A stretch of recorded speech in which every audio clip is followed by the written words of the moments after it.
की रानी छे रूपनी में रू रू रू रू रूपनी रूप की रानी छे रूपनी में देखे के ई रूपनी के नजारा दिल की धड़कन थम गले रू रू रू रू रूपनी रूप की रानी छे रूपनी में रू रू रू रू रूपनी रूप की रानी छे रूपनी में देखे के ई रूपनी के नजारा दिल की धड़कन थम गले रू रू रू रू रूपनी रूप की रानी छे रूपनी में रू रू रू रू रूपनी रूप की रानी छे रूपनी में।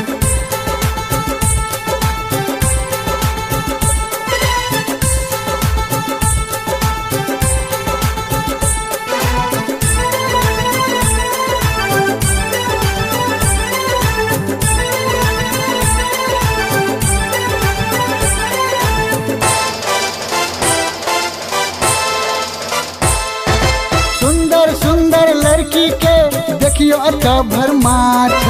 लड़की सब स्टाइल में चौक पे बाहर छे ओ ऊंची ऊंची सेल्डिंग पर कमर लचकावे छे जे भी एकरा छुए छे जान से उतर जाए छे लड़का तो लड़का सब बुढ़बो तो बेहाल छे राइटर में सीन पर रूप के रानी निहाल छे हजारों की रोजी रोटी लाखों की करवार छे सब आदमी अपन अपन कामकाज में लागल छे ई सब देख के भैया हमरो मन झिम गले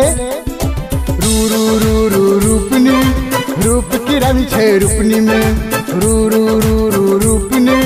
रूप की रानी छे रूपनी में।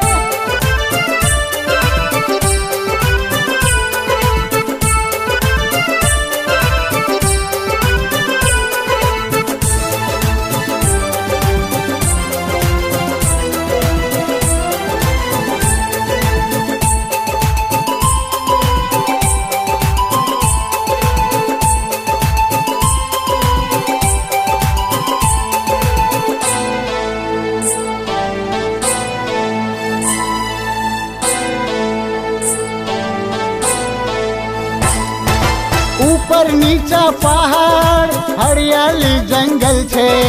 ओय में देखू गाय गोरू से हो चरे छे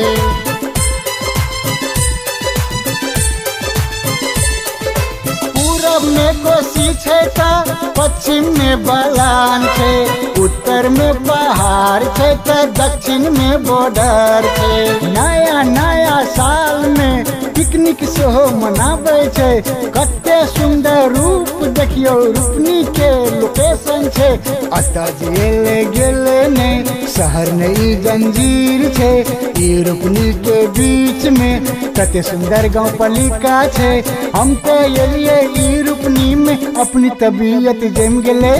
रू रू रू रू रूपनी